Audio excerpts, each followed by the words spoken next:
Nazi Party rise to power in Germany.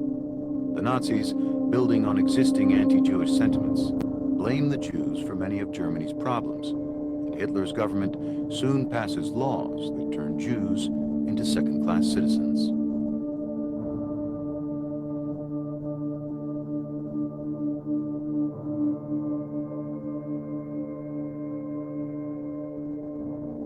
As a result, many German Jews decide to leave Germany and seek refuge elsewhere.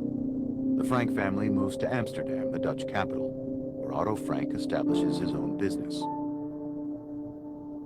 The family settles in, leading a normal life for a number of years.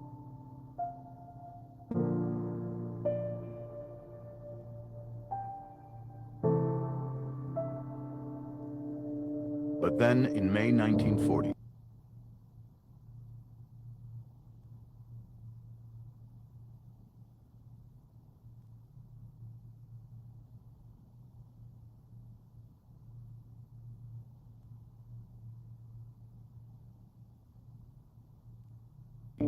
shortly after the start of the Second World War, Nazi Germany invades.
The Netherlands.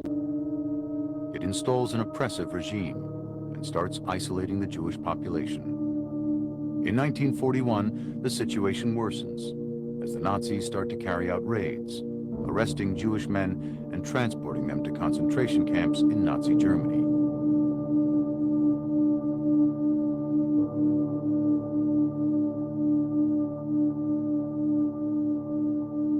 In July of 1942,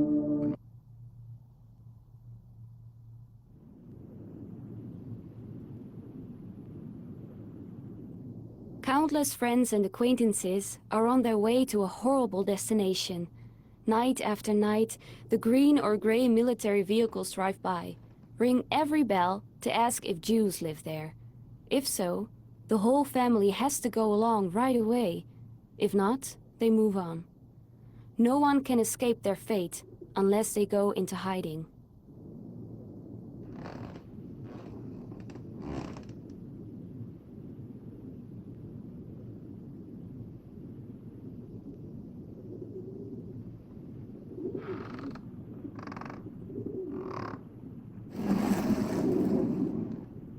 Our hiding place has now become a true hiding place.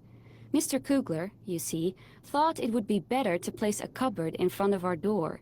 But then, of course, a cupboard on hinges that can open like a door. Now, when we want to go downstairs, we have to duck first, then jump. After 3 days, we were all walking around with bumps on our foreheads, because everyone kept banging their heads against the low doorway. Peter then made the door frame as soft as possible by nailing to it a cloth full of wood shavings. We'll see if it helps.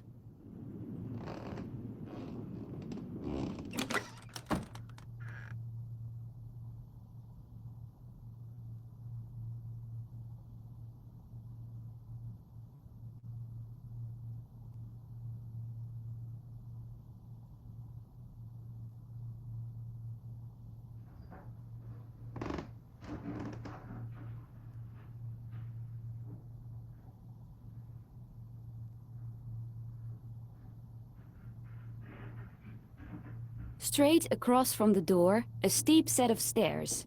To the left, a little hallway and a room, which is to be the Frank family's living room and bedroom.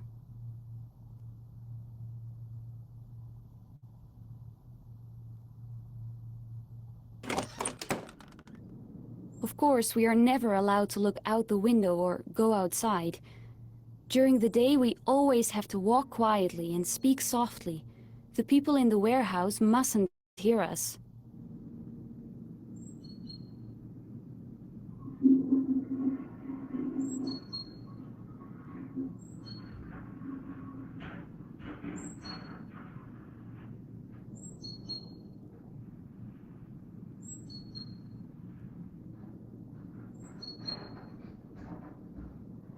It weighs on me more heavily than I can say that we can never go out, and I am terribly afraid that we will be caught and executed.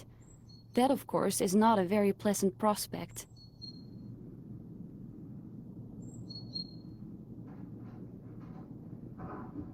We always look forward to those Saturdays, because that's when the books arrive. Normal people don't know how much books mean to someone who is locked up. Reading, studying, and the radio are our only distractions.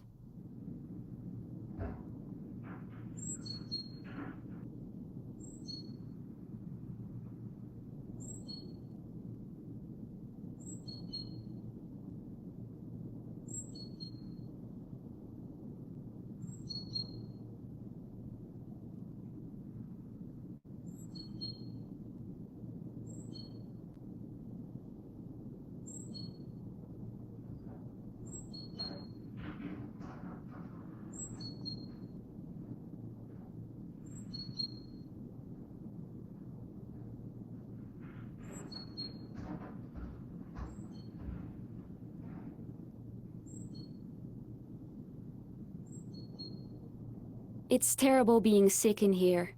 Whenever I had to cough, I would crawl down deep, deeper under the blankets and try to quieten my throat as gently as possible. But enough about being sick now. I'm feeling dandy again. I've grown half an inch, put on 2 pounds, pale and eager to learn.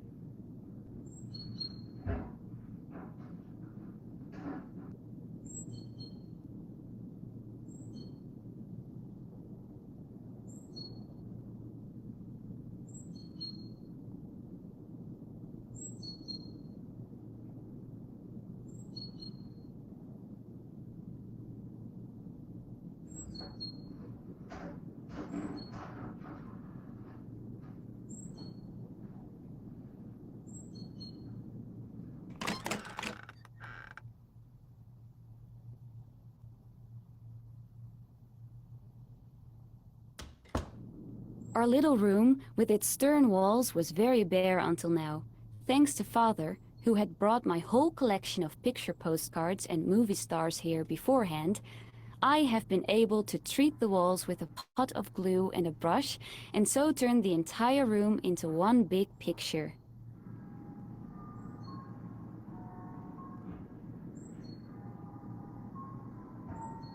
Writing lets me get rid of it all. My sorrow disappears, my courage is revived. But, and that's the main question, will I ever be able to write something great? Will I ever be a journalist and a writer? I hope, oh, I do so hope I will, because writing lets me register everything, my thoughts, my ideals, and my fantasies.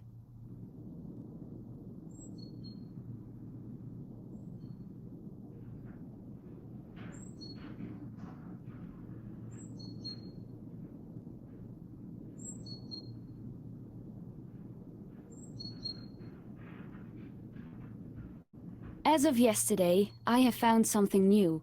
For instance, using a good pair of binoculars to spy on the lighted rooms of the people who live behind us. During the day, we are not allowed to open the curtains even an inch, but when it's so dark, there can be no harm in it.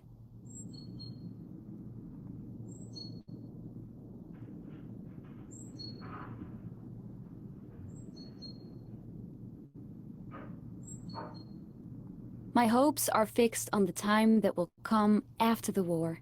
I would love to go to Paris for a year and London for a year to learn the language and study art history.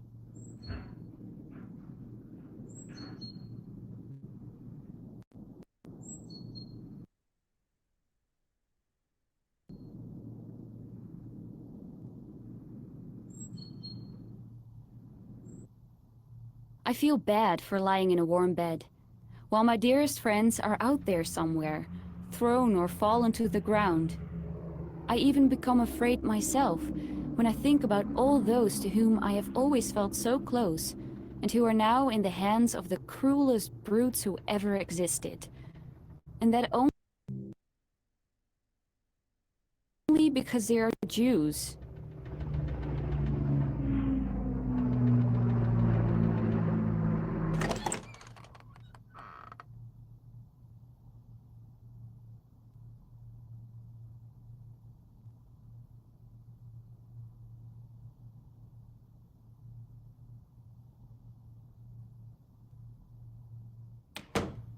Margot and Mother are on pins and needles. Shh, Father. Quiet, Otto. Shh. It's 8:30. Come here now. You can't run the water anymore. Walk quietly. These are the various cries that go out to Father in the bathroom. At the stroke of 8:30, he must be in the room. Not a drop of water, no walking, everything quiet. When there's no one in the office downstairs, everything sounds so much louder in the storeroom.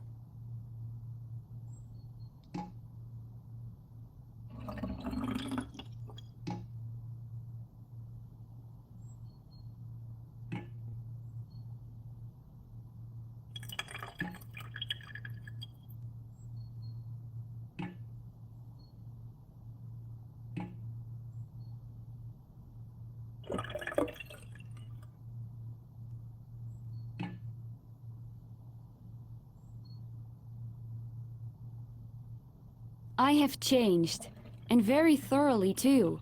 Totally and in every way. My opinions, outlook, judgment, appearance, inner life, everything has changed, and I am pleased to say, because it's true, for the better.